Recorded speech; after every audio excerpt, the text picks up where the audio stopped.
Padre Celestial, venimos ante ti agradeciéndote por tus múltiples bendiciones, agradeciéndote porque podemos abrir con libertad tu santo libro para conocer tu voluntad para nosotros y para el mundo. Pedimos tu dirección en esta clase, que tu nombre sea honrado y glorificado y nosotros que seamos edificados. Te lo pedimos en el nombre de Jesús. Amén. En la clase que vamos a tener ahora, vamos a estudiar en cuanto al espíritu de Babilonia. Es decir, vamos a estudiar o comenzar nuestro estudio, mejor dicho, del mensaje del segundo ángel. Vamos a leer el mensaje como se encuentra en Apocalipsis 14 y el versículo 8. Dice: otro ángel le siguió diciendo, sigue al primer ángel, ha caído Babilonia, la gran ciudad, porque ha hecho beber a todas las naciones del vino del furor de su fornicación. Ahora, antes que podamos comprender el espíritu de Babilonia en Apocalipsis, necesitamos regresar al lugar a donde Babilonia tuvo su origen. Y Babilonia tuvo su origen en Génesis, el capítulo 11. Ahora, los medios de comunicación seculares, los científicos, los gobernantes y las instituciones educativas de este país y de muchos otros países son incapaces de comprender cómo terminará la historia, porque ellos no creen que el relato de los primeros 11 capítulos de Génesis son historias confiables. Enseñan más bien que el mundo llegó a la existencia por un largo proceso de evolución y que la historia que se encuentra en Génesis 11, al igual que todas las que se encuentran en los capítulos anteriores, son mitos o leyendas que nunca ocurrieron en la realidad. Y por esta misma razón, como no comprenden el principio, rechazan el relato del principio, tampoco son capaces de entender el relato en cuanto al fin en el libro de Apocalipsis. Para ellos, el libro de Apocalipsis es un libro de ciencia ficción, semejante a las profecías de Nostradamus. Para ellos, el último libro de la Biblia, el libro de Apocalipsis, es una colección de visiones aberrantes, cuyo significado es imposible de descifrar.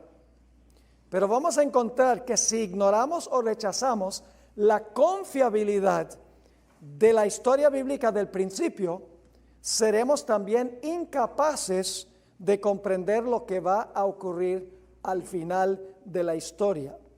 Pues las historias de Génesis 1 al 11 son ilustraciones de lo que va a ocurrir en el futuro. Son de carácter tipológico, en otras palabras. Al rechazar los relatos de Génesis y Apocalipsis, estaremos navegando en un océano de incertidumbre, sin compás y sin rumbo. Entonces vamos a repasar la historia que se encuentra en Génesis 11, que es una historia literal, ocurrió tal cual lo relata ese capítulo. Ahora, este evento de la construcción de la Torre de Babel, la primera vez que aparece la palabra Babilonia en la Biblia, ocurrió más o menos unos 100 años después del diluvio. Es decir, el mundo se había degenerado solamente en un periodo de 100 años. Ahora, lo primero que queremos notar, estamos en la página 82, es que después del diluvio, Dios había mandado que el pueblo se dispersase a través de toda la tierra. No debían unirse en un solo lugar. Dice en Génesis 9:1, bendijo Dios a Noé y a sus hijos y les dijo, fructificad y multiplicaos y ¿qué? Y llenad la tierra. Pero los constructores de la torre ignoraron y rechazaron ese mandato de Dios. En vez de dispersarse por toda la tierra, se reunieron en un lugar en una rebelión concertada contra Dios. Ahora, en el libro de Génesis, los nombres son muy importantes. Cada nombre tiene un significado de vital importancia. Quiero leerles un comentario que tenemos en cuanto a la importancia de los nombres en la Biblia. Esto se encuentra yo la traduje, The Interpreter's Bible Dictionary, Diccionario de los Intérpretes de la Biblia, tomo 3, páginas 500 y 501. En el modo de pensar bíblico, el nombre no es un mero rótulo de identificación, más bien es una expresión de la naturaleza esencial de la persona que lo lleva. El nombre de un hombre revela su carácter.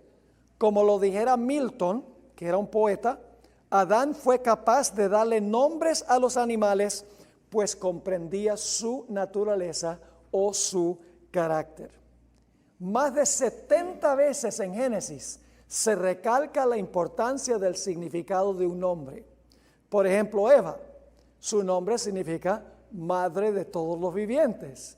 Obviamente ese nombre le cuadra muy bien, porque eso fue ella en su carácter. El nombre Babel significa confusión, muy buena descripción del carácter del lugar. El nombre Betel, a donde Jacob vio la escalera que alcanzaba hasta el alto cielo, se llama casa de Dios. Peniel, donde Jacob luchó con el ángel, se llama rostro de Dios. Eso significa Peniel, porque es el carácter del lugar. Él dice, yo vi a Dios cara a cara y he sobrevivido para contar la historia. El nombre Jacob significa suplantador, ese era su carácter. Pero luego cuando luchó con el ángel, con Cristo en realidad, se le cambió su nombre porque su carácter había cambiado. Se le puso el nombre Israel, que significa príncipe de Dios. Donde Abraham estuvo dispuesto de ofrecer a su hijo, le puso el nombre Yahweh Jireh, que significa Jehová proveerá, porque allí Dios proveyó un carnero en lugar de Isaac, el hijo de Abraham. Solo estoy dando estos ejemplos para que vean que cuando Génesis usa nombres, no es solamente un nombre para distinguir ese lugar de otro lugar, ese nombre define el carácter de la persona que lleva el nombre o del lugar que lleva el nombre. Ahora, el fundador de Babilonia se llamaba Nimrod. Fue el constructor de Babilonia. Ustedes pueden conseguirlo en Génesis 10 y el versículo 8 al 11. ¿Qué significa el nombre Nimrod? Significa rebelión. El constructor de Babilonia fue un individuo cuyo nombre significa rebelión. Indica exactamente la intención que tenían los constructores de la ciudad de Babel y de la torre de Babel. Ahora vamos a examinar la historia de la construcción de la torre de Babel. Estamos en la página 83 en nuestro manual. Génesis 11 y el versículo 1 y 2.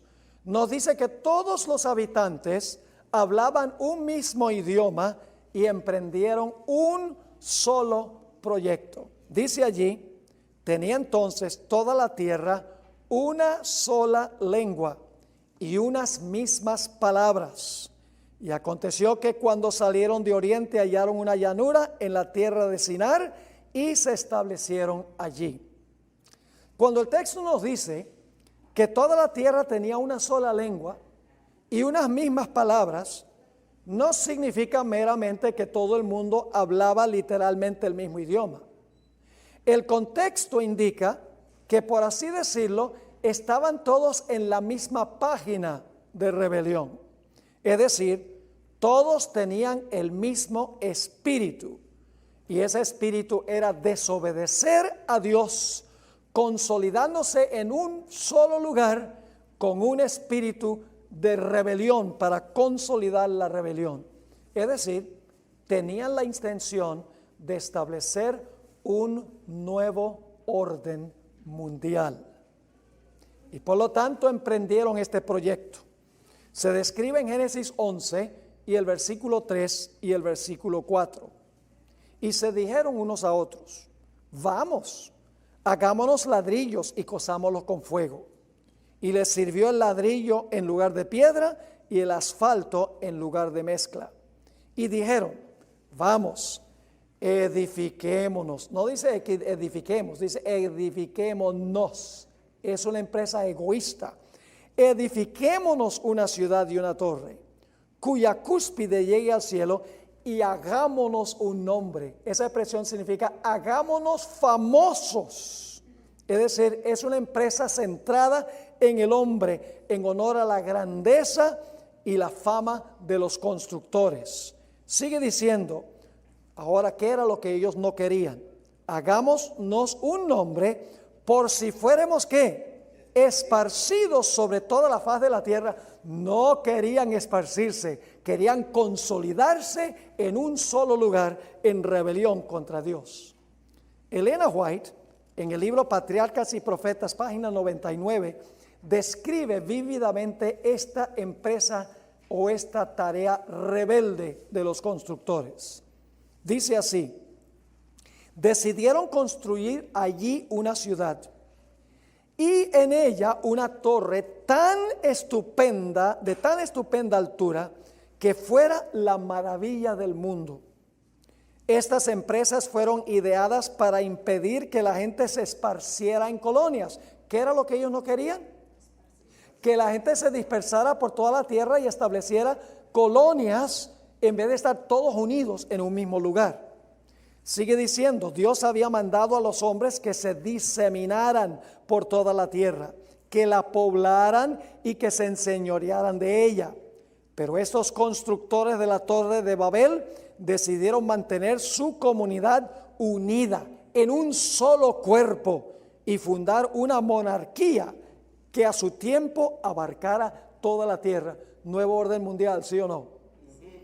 Así su ciudad se convertiría en la metrópoli de un imperio universal, un imperio mundial, un nuevo orden mundial, está describiendo ella, aunque no usa la terminología. Su gloria, la gloria de ellos, demandaría la admiración y el homenaje del mundo y haría célebres a sus fundadores. La magnífica torre, que debía alcanzar hasta los cielos, estaba destinada a ser algo así como un monumento del poder y sabiduría de sus constructores para perpetuar su fama hasta las últimas generaciones. ¿Cuál era el propósito de los constructores? El espíritu era atraer toda la honra y la gloria a ellos y en contra del Dios verdadero. Los fundadores de Babel, estamos en la parte de arriba de la página 84. Los fundadores de Babel tenían la intención de establecer un nuevo orden mundial en las riberas del río Éufrates. Era su deseo consolidarse en un solo lugar, continuar viviendo en pecado y salvarse a sí mismos por medio de la tecnología en caso de que hubiese otro diluvio.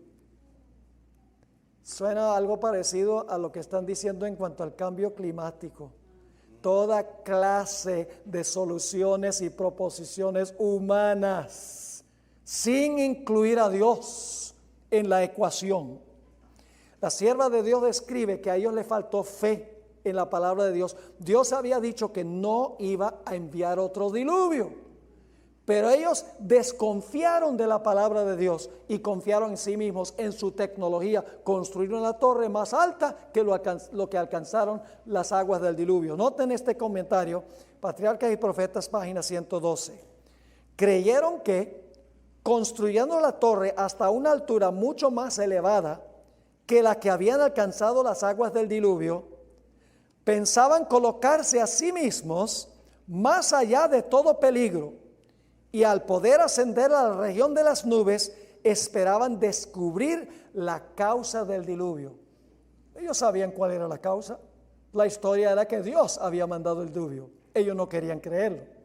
Dios había dicho, no voy a mandar otro diluvio. Dicen, salvémonos a nosotros mismos. construyendo una torre tecnológicamente avanzada para salvarnos a nosotros mismos. Carecían de fe y confianza en la palabra de Dios. Ahora, Dios no desbarató su plan inmediatamente. Dios siempre hace una investigación primero. El relato de Génesis 11 nos dice que Dios descendió para investigar el proyecto, un juicio investigador, para ver la torre y la ciudad que construían los hijos de los hombres. Dice en Génesis 11:5, y descendió Jehová para ver la ciudad y la torre que edificaban los hijos de los hombres. La expresión hijos de los hombres significa gente que está alejada de Dios. ¿Te recuerdan que en Génesis capítulo 6 habla de los hijos de Dios y las hijas de los hombres? Pues aquí tenemos los hijos de los hombres. Son personas rebeldes en contra de Dios. Dios lleva un registro meticuloso de la pecaminosidad de las naciones y solo permitirá que las naciones alcancen cierto límite antes de intervenir. Lo hizo con los amorreos. No los destruyó en los tiempos de Abraham. Dice en Génesis, porque la copa de su iniquidad no estaba completamente llena todavía. Lo hizo con Jerusalén. Dios marcó en su frente a los fieles en Jerusalén. Hizo un juicio, según Ezequiel 9, antes de destruir la ciudad, para que no perecieran los fieles con los infieles. Dios también cerró la puerta de la gracia para la ciudad de Babilonia en el tiempo del rey Nabucodonosor, cuando se dio la sentencia en la pared, Mene, Mene, Tekel, Uparsin, y luego la ciudad fue destruida. La ciudad fue pesada en balanza y hallada falta.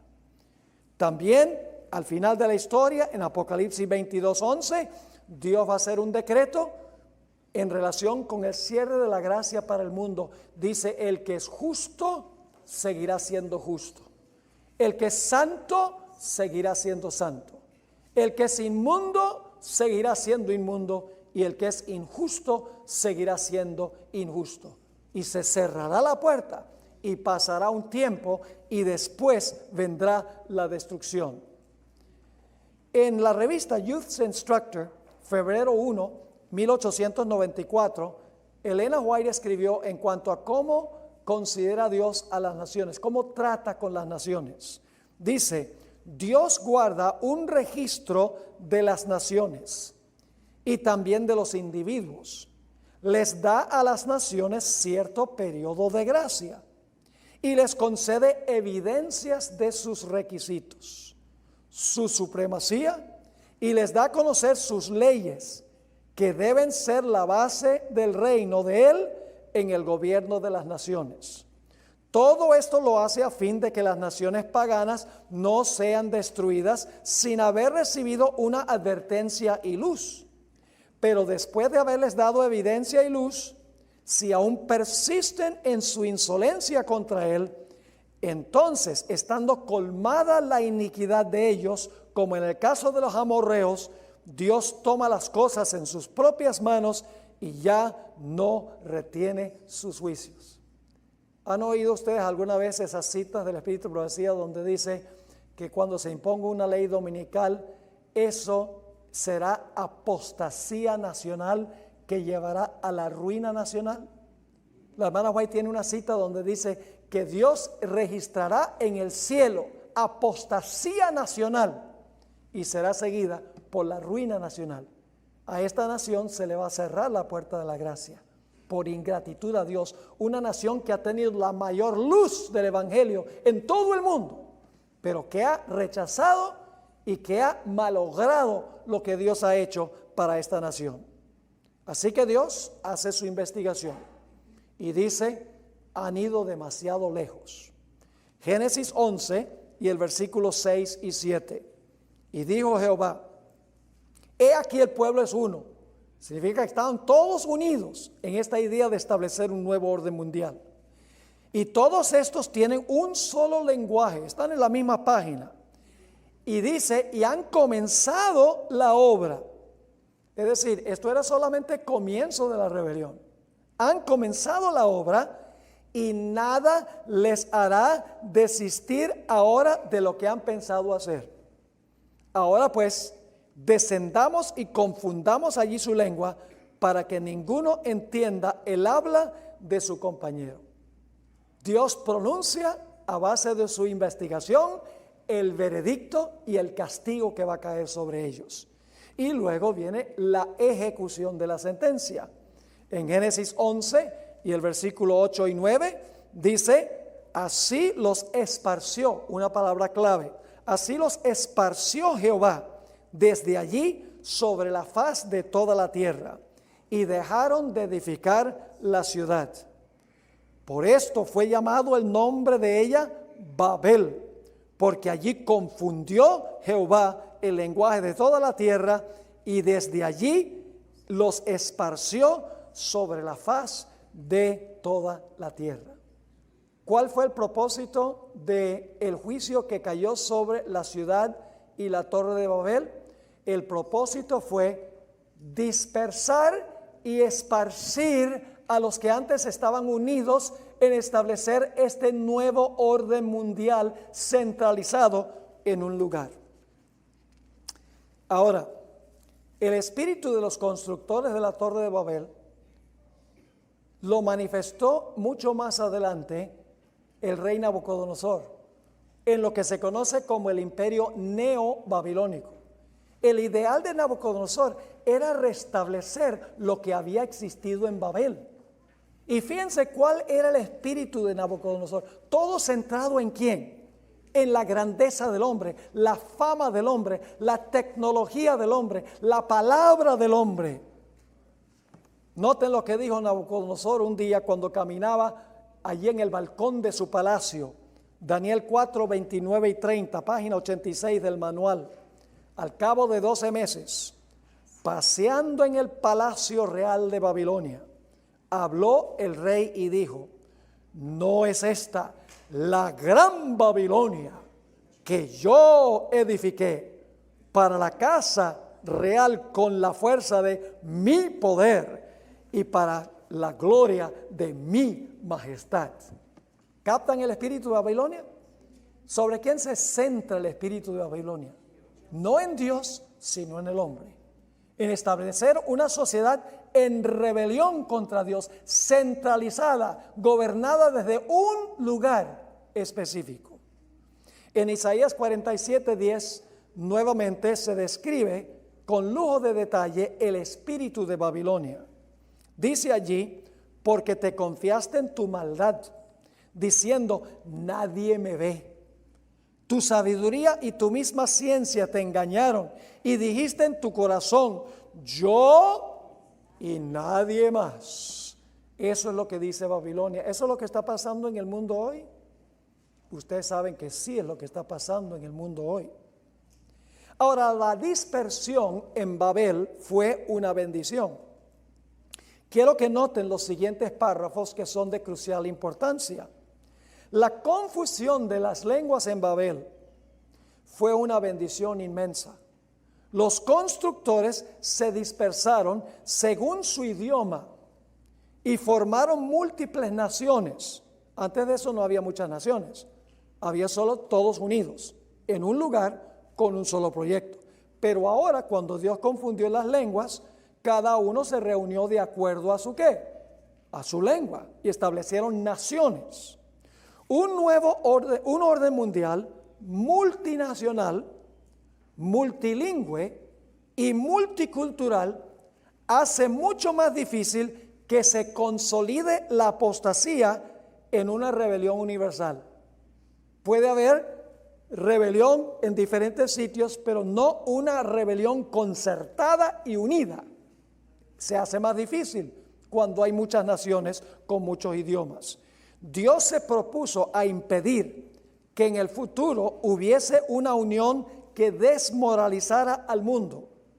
Cada uno de estos grupos podía proseguir su camino pecaminoso, pero la división en muchos grupos haría mucho más difícil una unión concertada y universal contra Dios. Lo que querían los constructores de la Torre de Babel era una civilización establecida sobre la grandeza humana. Una unidad tal eventualmente se desbaratará. Dios tuvo la última palabra y el resultado fue la división y la confusión. Y ¿saben algo interesante? Todas las falsas prácticas, las prácticas erróneas paganas que persisten en la Iglesia Católica Romana tienen su origen en la Torre de Babel. Todas las falsas religiones se originan en Babel. ¿Saben algo interesante? Los budistas usan el rosario. Los musulmanes usan el rosario.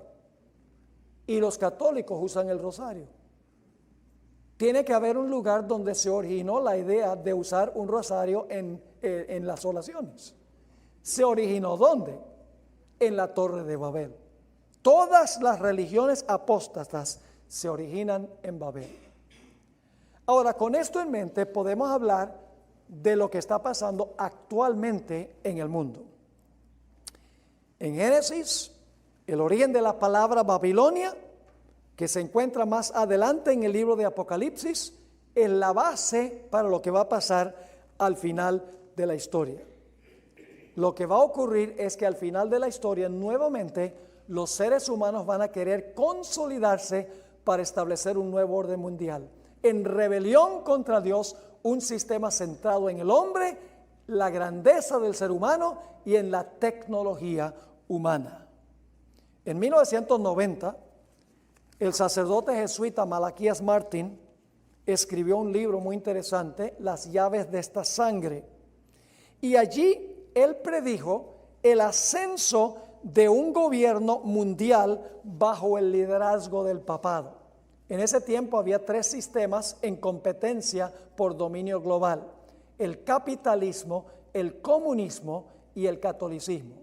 Fíjense lo que él escribió allí en el año 1990 en su libro Las llaves de esta sangre, páginas 14 y 15. Hay una gran similitud que comparten estos 3 competidores geopolíticos. Está hablando del Papa Ronald Reagan y Mikhail Gorbachev en ese tiempo, que representaban los 3 sistemas. Sigue escribiendo, cada uno de ellos tiene en mente un gran designio. ¿Para qué cosa? Un solo gobierno mundial. Su competencia geopolítica tiene que ver con cuál de los 3 formará, dominará y administrará el sistema mundial que reemplazará al decadente sistema de naciones. Es decir, no más idea de que cada nación debe estar peleando una con la otra, cada con su forma de pensar. No, todos unidos en un mismo sistema. Ahora, Martín no albergaba dudas en cuanto a cuál de los 3 iba a ganar esta competencia. Él estaba seguro, y lo escribió en su libro, que en esta competencia entre estos 3 competidores iba a ganar el papado, y él usó ese texto donde dice: a ti, Pedro, te digo que tú eres Petros, tú eres una piedrita chiquita, movible, y sobre esta roca, que Jesús estaba hablando de él mismo, pero los católicos interpretan que la roca es Pedro, sobre esta roca, sobre Pedro, dice: edificaré mi iglesia y las puertas del infierno no prevalecerán contra la iglesia. Él dijo, esa profecía indica que nadie va a poder vencer al poder papal. En su mismo libro, páginas 11 y 12, Malaquías Martín escribió: una vez que la competencia se haya decidido, el mundo y todo lo que está en él, nuestro estilo de vida como individuos y como ciudadanos de las naciones, nuestras familias y nuestros trabajos, nuestro comercio y dinero, nuestros sistemas educativos y nuestras religiones y nuestras culturas, hasta los símbolos de nuestra identidad nacional, que la mayoría de nosotros siempre hemos tomado por sentado, todo habrá sido poderosa y radicalmente alterado para siempre. Nadie puede quedar exceptuado de sus efectos. Ningún sector de nuestras vidas permanecerá intacto. Nadie que esté familiarizado con los planes de estos tres rivales tiene ninguna duda de que solamente puede ganar uno de ellos. Y tendremos mucho más que decir de esto cuando estudiemos en cuanto a la bestia que se levanta del mar y la bestia que se levanta de la tierra. Ahora estamos estudiando solo el espíritu de Babilonia que existió al comienzo y que existirá también al final. El libro de Apocalipsis describe una coalición global a donde se unirán los reyes, la ramera, las hijas de la ramera, los comerciantes y las multitudes en un nuevo orden mundial. La ramera será la protagonista principal de esta unión. Esta coalición global se llama Babilonia. Ahora, como esta coalición final se llama Babilonia, debe ser semejante ¿a qué? A la Babilonia de la Torre de Babel, centrada en el hombre, engrandeciendo al hombre, dependiendo de la tecnología humana y de las tradiciones humanas. Ahora, quiero que noten lo que dice Apocalipsis 17, 1 al 6, a donde se describe esta unión global al final. Vino entonces uno de los 7 ángeles que tenía las 7 copas y habló conmigo diciéndome: ven acá y te mostraré la sentencia contra la gran ramera. Ahí está la actora principal, la actriz principal, la gran ramera. ¿Y a quiénes controla la gran ramera? La cual está sentada sobre ¿qué? Muchas aguas. ¿Qué son las aguas? Todas las naciones, las multitudes, naciones, lenguas y pueblos. Con la cual han fornicado ¿quiénes? ¿Está unida con los poderes políticos del mundo también? Además de dominar las multitudes, sí. Con la cual han fornicado los reyes de la tierra y los moradores de la tierra, es decir, los habitantes del mundo, se han embriagado con el vino de su fornicación. Y vamos a hablar del vino en nuestra próxima presentación. Representa sus falsas doctrinas que le da a todo el mundo. Versículo 3. Me llevó en el espíritu al desierto y vi una mujer sentada sobre una bestia escarlata llena de nombres de blasfemia que tenía 7 cabezas y 10 cuernos. Y fíjense la vestimenta de esta mujer. La mujer estaba vestida de púrpura y escarlata. ¿Qué religión del mundo tiene como esos sus colores predominantes? La iglesia romana. ¿Y adornada de qué? De oro, de piedras preciosas y de perlas. Eso también caracteriza al poder papal. Ustedes que han sido católicos lo saben. Y tenía en la mano un cáliz de oro lleno de abominaciones y de la inmundicia de su fornicación. Ahora, ¿cómo se llama esta ramera? ¿Será que tiene alguna relación con Génesis 11? Fíjense. Y en su frente un nombre escrito, un misterio. ¿Cuál es el nombre? Babilonia la grande. La madre, si es madre, tiene hijas que nacieron de ella también. ¿Las hijas van a hacer lo que quiere la madre? Sí, vamos a estudiarlo más adelante. Van a hacer lo que dice la madre de las rameras y de las abominaciones de la tierra. Y fíjense lo que va a hacer. Vi a la mujer ebria, ¿de qué? De la sangre de los santos y de la sangre de los mártires de Jesús, y cuando la vi quedé asombrado con gran asombro. Una unión entre la ramera, la iglesia apóstata, las muchedumbres del mundo, los reyes de la tierra, las hijas de la ramera y hasta los comerciantes se van a unir en este sistema. Noten en la página 88, Apocalipsis 18:3, porque todas las naciones han bebido del vino del furor de su fornicación, y los reyes de la tierra han fornicado con ella. ¿Y quiénes más? Y los mercaderes de la tierra se han enriquecido de la potencia de sus deleites. Todo el mundo unido al final de la historia bajo el nombre de Babilonia en un nuevo orden mundial centralizado. Resumamos. Una mujer ramera representa una iglesia apóstata. El acto de sentarse sobre muchas aguas significa ¿qué cosa? Que tiene dominio sobre las gentes. En tercer lugar, es una iglesia que tiene relaciones ilícitas ¿con quiénes? con los poderes políticos de la tierra, del mundo. Luego dice, es una iglesia que le da a las naciones, ¿qué cosa? El vino de falsas doctrinas. Siguiente dice, es una iglesia cuyos colores predilectos son púrpura y escarlata. Es una iglesia rica y ostentosa, pues está ataviada con oro, piedras preciosas y perlas, para atraer la atención ¿a quién? A ella. Es una iglesia que tiene hijas que en algún momento posterior nacieron de ella, que actuarán igual que la madre. Y es una iglesia que en su historia ha estado manchada con la sangre de los mártires de Jesús. Ese es el espíritu de Babilonia.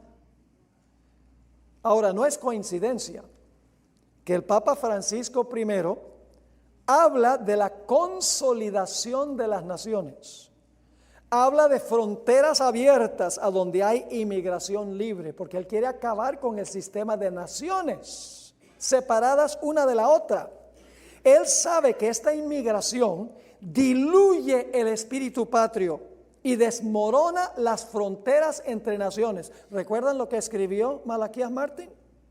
Francisco también ataca el capitalismo bajo el pretexto del bien común. ¿Ve? La idea, el bien común, todos juntos. Habla de la necesidad que tienen las grandes corporaciones mundiales de cuidar el medio ambiente e insta a las naciones ricas a redistribuir su riqueza a las naciones pobres. Es decir, la idea de que todos deben estar conectados y vinculados, todos deben estar iguales. Ahora, yo tengo aquí una frase un tanto directa. El Papa oculta bajo su sotana jesuita sus aspiraciones comunistas. ¿Ustedes saben quién es el jefe de los jesuitas, del orden de los jesuitas hoy? Un venezolano. ¿Y qué está pasando en Venezuela? Ustedes saben qué está pasando en Venezuela. ¿Qué ha dicho este líder de los jesuitas en cuanto a lo que está pasando en Venezuela? Nada. ¿Qué dice Francisco I en cuanto a lo que está pasando en Venezuela? Solo les dice, arreglen su problema. No dice nada, porque el Papa tiene aspiraciones socialistas de unir a todo el mundo en un sistema bajo el liderazgo del poder papal. Pero Dios tendrá la última palabra. La Babilonia final se va a desbaratar. Lo dice Apocalipsis 16, 17 al 21. El séptimo ángel derramó su copa por el aire y salió una gran voz del templo, del cielo, del trono, diciendo, hecho es. Entonces hubo relámpagos y voces y truenos y un gran temblor de tierra, un terremoto tan grande cual no lo hubo jamás desde que los hombres han estado sobre la tierra. Y la gran ciudad que es Babilonia fue dividida. Antes estaba ¿qué? Unida. Ahora dice fue dividida en tres partes y las ciudades de las naciones cayeron y la gran Babilonia vino en memoria delante de Dios para darle el cáliz del vino del ardor de su ira. Y toda isla huyó, los montes no fueron hallados y cayó del cielo sobre los hombres un enorme granizo como del peso de un talento y los hombres blasfemaron contra Dios por la plaga del granizo porque su plaga fue sobremanera grande. ¿Va a caer este sistema babilonio final que quiere unir a todo en rebelión contra Dios? Va a caer, porque Dios lo dice así. El mundo hoy se caracteriza por el globalismo. Vivimos en un mundo unido por la transportación. Por ejemplo, American Airlines, que es la empresa aérea con la cual vuelo yo mayormente, tiene un sistema de alianza con otras empresas que se llama One World Alliance, la alianza una mundial. Aun cuando en las naciones del mundo se hablan diferentes idiomas, la tecnología ha hecho posible traducir un idioma a otro casi instantáneamente. Ya idioma no es barrera. Vivimos en un mundo a donde las economías están estrechamente vinculadas. Se ha dicho que cuando los Estados Unidos estornuda, al mundo le da gripe. pero se podría decir lo mismo de China y de otros países hoy en día. El mundo está unido por la comunicación a través de la tecnología, como Skype, correo electrónico, mensajes de texto, WhatsApp, teléfonos celulares, Twitter, Facebook. El mundo es una comunidad unida a través de los medios de comunicación. El mundo se ha unido por medio de tratados de libre comercio. El presidente Trump no le gustan esos tratados, pero él no va a ser presidente para siempre. Esto es algo que está sucediendo entre muchas naciones. El Papa Francisco I ha hecho un esfuerzo sobrehumano de unir a todas las iglesias. Ojalá tuviera yo tiempo para hablarles de todos los detalles sobre eso. El mundo occidental se está uniendo para hacerle frente a un enemigo común, el islamismo extremista. Y esta unión se transformará al fin en una oposición contra todo aquel que se considere sectario y fundamentalista. El Papa ha llamado a todas las naciones a que se unan para resolver el problema del cambio climático y la pobreza global. Todos estos métodos que se están proponiendo se basan en una filosofía rebelde. El modo de pensar actual es posmoderno, a donde se enfatiza la tolerancia, la necesidad de ser políticamente correcto. Se enfatiza la unidad en la diversidad, el pluralismo, los derechos humanos, que cada uno pueda hacer lo que quiera hacer. Por eso, matrimonio gay, LGBT, ministros homosexuales, cualquier cosa va, porque cada uno decide qué es correcto y qué es incorrecto. ¿Cuáles son entonces las aspiraciones y los objetivos del papado? Estamos en la página 10. Aquí llegamos a una sección muy importante. Vamos a dejar que el papado mismo nos diga. Particularmente durante los últimos 120 años, desde que el Papa León XIII publicó su encíclica Rerum Novarum, han aparecido repetidas veces en la literatura social del papado 4 expresiones. La primera expresión que consiguen vez tras vez es el bien común. Eso significa que el individualismo es un enemigo que hay que evitar a toda costa. La segunda expresión, la solidaridad. Eso significa que debemos unirnos en un solo cuerpo ecuménico y evitar el sectarismo. La otra palabra es la subsidiariedad. Nuestros intereses personales son subsidiarios al bien común de todos. Y finalmente, la destinación común de los bienes, que es la idea que la propiedad personal no es necesariamente personal, sino que más bien pertenece a toda la raza humana y debe ser redistribuida de acuerdo a la necesidad. Son expresiones socialistas hasta lo más profundo. Ahora voy a leerles palabras de una encíclica del Papa Benedicto XVI. Se llama Caritas in Veritate. Significa amor en verdad. Dice lo siguiente: la acción del hombre sobre la tierra, cuando está inspirada y sustentada por la caridad, contribuye a la edificación de esa ciudad de Dios universal hacia la cual avanza la historia de la familia humana.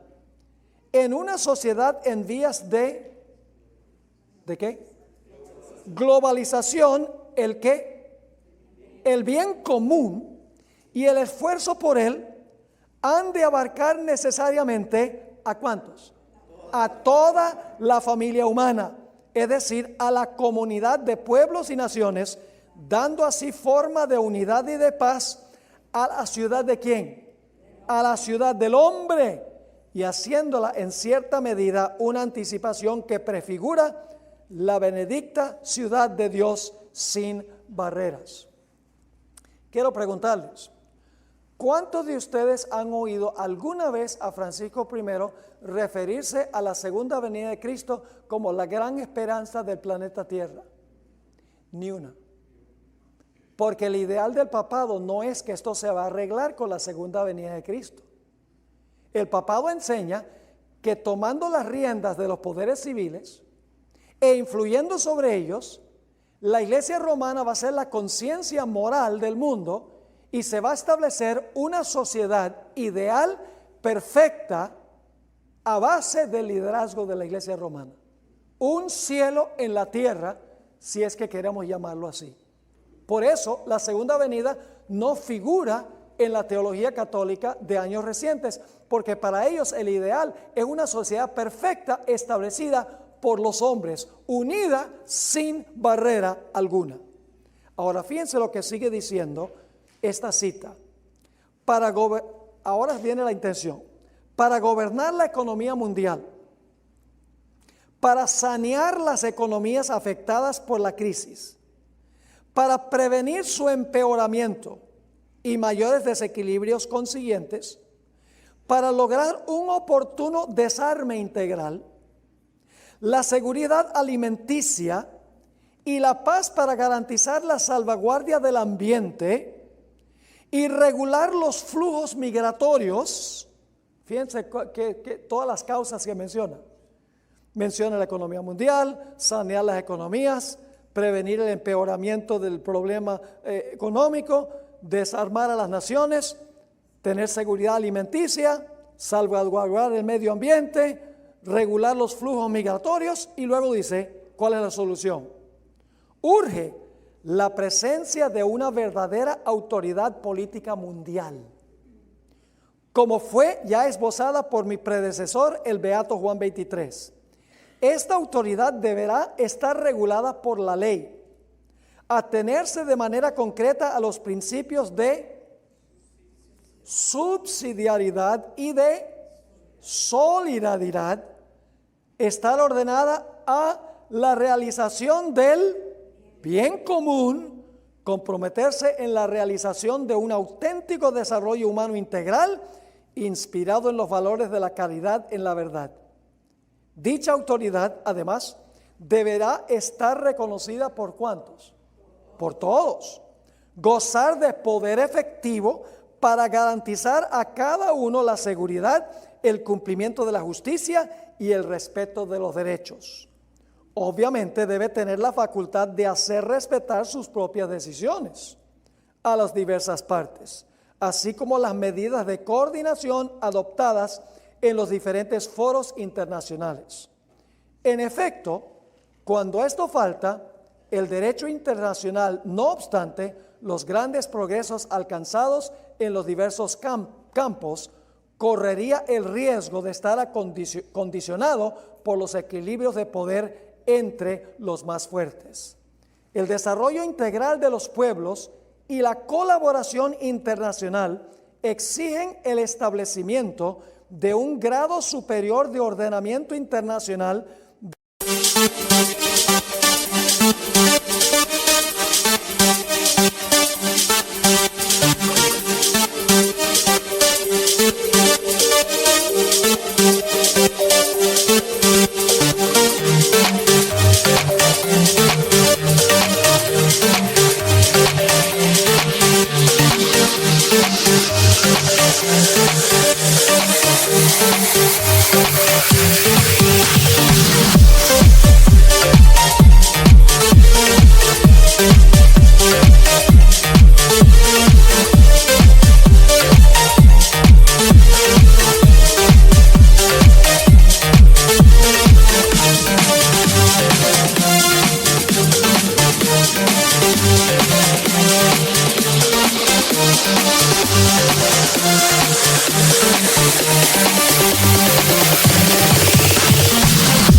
subsidiario para el gobierno de la globalización, que se lleve a cabo finalmente en orden social conforme al orden moral, así como esa relación entre esfera moral y social, entre política y mundo económico y civil, ya previsto en el Estatuto de las Naciones Unidas.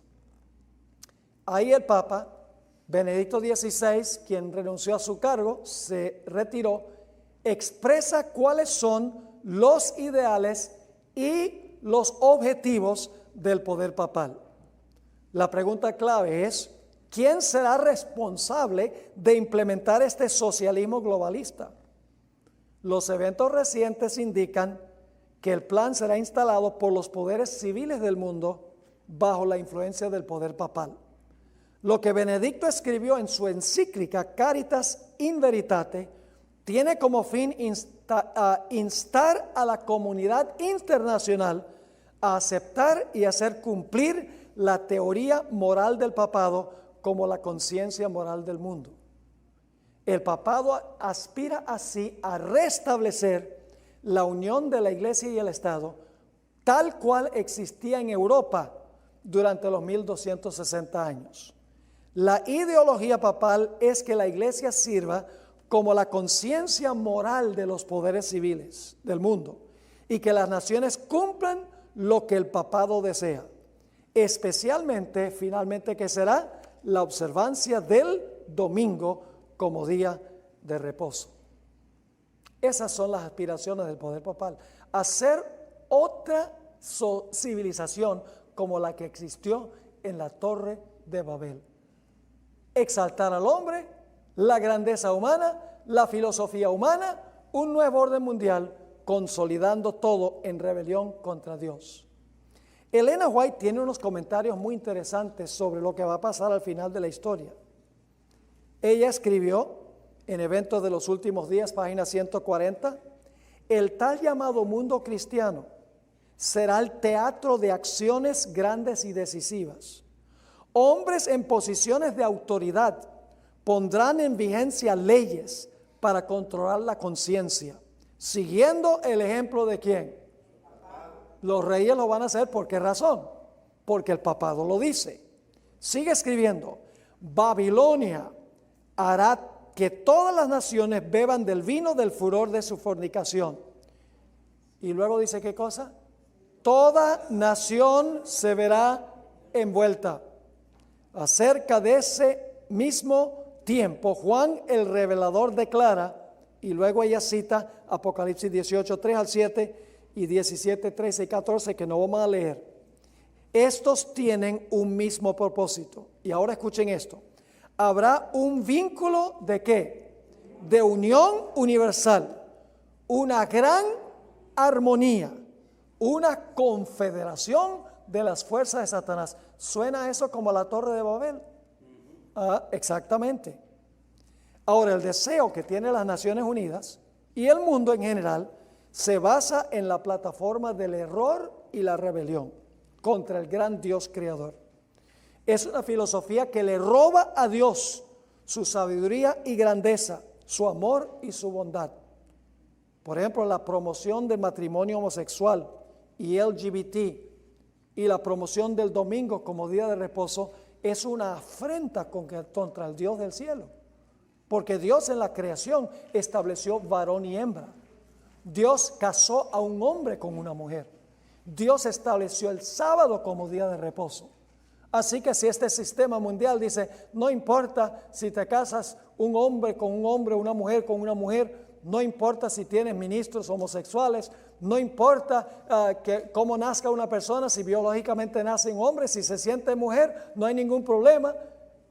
Si dicen, bueno, el domingo es igual de bueno que el sábado, es una afrenta contra lo que Dios estableció en la creación, implementando teorías y prácticas humanas. Llegará el tiempo, mis hermanos y hermanas, en que las organizaciones minoritarias, como la Iglesia Adventista, será despreciada, se considerarán divisivos y perturbadores del pueblo, y eventualmente se levantará la persecución contra ellos porque se les considerará intolerantes. La hermana White tiene varias citas interesantes, no vamos a poderlas leer todas por la premura del tiempo, pero ella dice en el libro Fundamentos de la Educación Cristiana, página 289, cuando alcancemos la norma que el Señor espera que alcancemos, los mundanos considerarán que los adventistas son puritanos, fanáticos, raros y singulares.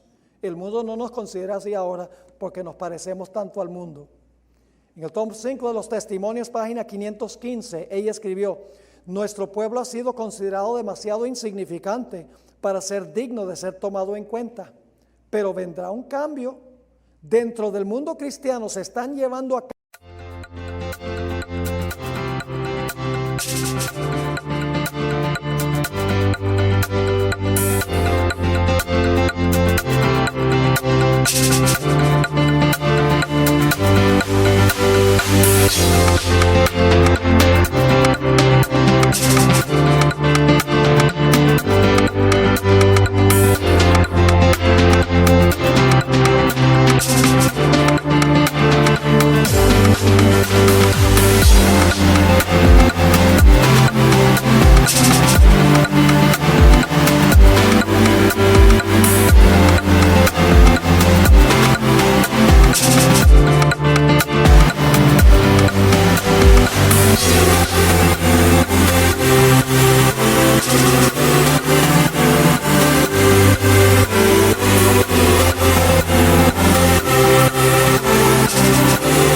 movimientos que necesariamente traerán a la prominencia al pueblo que guarda los mandamientos. Algún día todo el mundo conocerá quién es la iglesia adventista del séptimo día. La hermana White dice también en el conflicto de los siglos, y solo puedo leer una parte: los que honran el sábado de la Biblia serán denunciados como enemigos de la ley y del orden, como quebrantadores de las restricciones morales de la sociedad y por lo tanto causantes de anarquía y corrupción, que atraen sobre la tierra los altos juicios de Dios. Sus escrúpulos de conciencia serán presentados como obstinación, terquedad y rebeldía contra la autoridad. Serán acusados de deslealtad hacia el gobierno. Los ministros que niegan la obligación de observar la ley divina predicarán desde el púlpito que hay que obedecer a las autoridades civiles porque fueron instituidas por Dios. En las asambleas legislativas y en los tribunales se calumniará y condenará a los que guardan los mandamientos. Se falsearán sus palabras y se atribuirán a sus móviles las peores intenciones. Eso es lo que le espera al pueblo de Dios por hacerle oposición al proyecto de Babilonia. ¿Qué debemos estar haciendo nosotros ahora entonces en este tiempo? Hermanos y hermanas, el diablo está uniendo al mundo contra Dios y está dividiendo a la iglesia y a adventista contra ella misma. No ha habido un tiempo en que la iglesia adventista ha estado tan dividida como ahora, porque el diablo sabe que si él puede unir a su sistema y dividir al ejército de Dios, tiene la victoria ganada. La hermana White dice, y esta es la última cita que tenemos en la última página de este capítulo, Testimonios para la Iglesia, tomo 4, la página 21, dice: Cristo está sacando a un pueblo que se pare en perfecta unidad sobre la amplia plataforma de la verdad eterna. Dios quiere su iglesia, que su iglesia esté edificada sobre la verdad, nada más la verdad y solamente la verdad. Así que, hermanos y hermanas, tendremos que hacerle frente a este ideal socialista que finalmente va a terminar en destrucción. Pero Cristo vendrá y establecerá su reino que nunca tendrá fin, y los que están con Jesús estarán con Él eternamente en el reino.